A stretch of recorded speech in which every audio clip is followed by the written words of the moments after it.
بسم اللہ الرحمن الرحیم۔ محترم ناظرین، السلام علیکم۔ حضرت علی کرم اللہ وجہہ کے غلام کمبر حاضر خدمت ہوئے اور ناصحانہ انداز میں کہا، اے امیر المؤمنین، آپ رضی اللہ عنہ تو کچھ بھی باقی نہیں چھوڑتے۔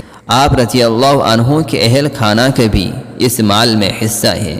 میں نے آپ رضی اللہ عنہ کے لیے ایک چیز چھپا رکھی ہے۔ حضرت علی رضی اللہ تعالی عنہ نے حیرت سے پوچھا، وہ کیا ہے؟ کمبر نے کہا کہ میرے ساتھ چلیے۔ کمبر آگے بڑھے۔ امیر المؤمنین علی رضی اللہ تعالی عنہ ان کے پیچھے پیچھے چلے، حتیٰ کہ ایک چھوٹے سے کمرے میں داخل ہوئے۔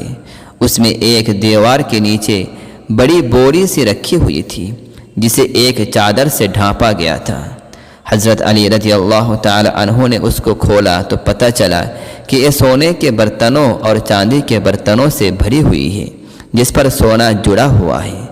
جب دیکھا تو فرمایا، تیرا ناس ہو، تم تو میرے گھر میں ایک بڑی آگ داخل کرنا چاہتے ہو۔ پھر ان برتنوں کا وزن کرتے گئے اور لوگوں میں تقسیم کرتے گئے، اور ساتھ ساتھ یہ فرما رہے تھے، اے دنیا، جا کسی اور کو جا کر دھوکہ دے۔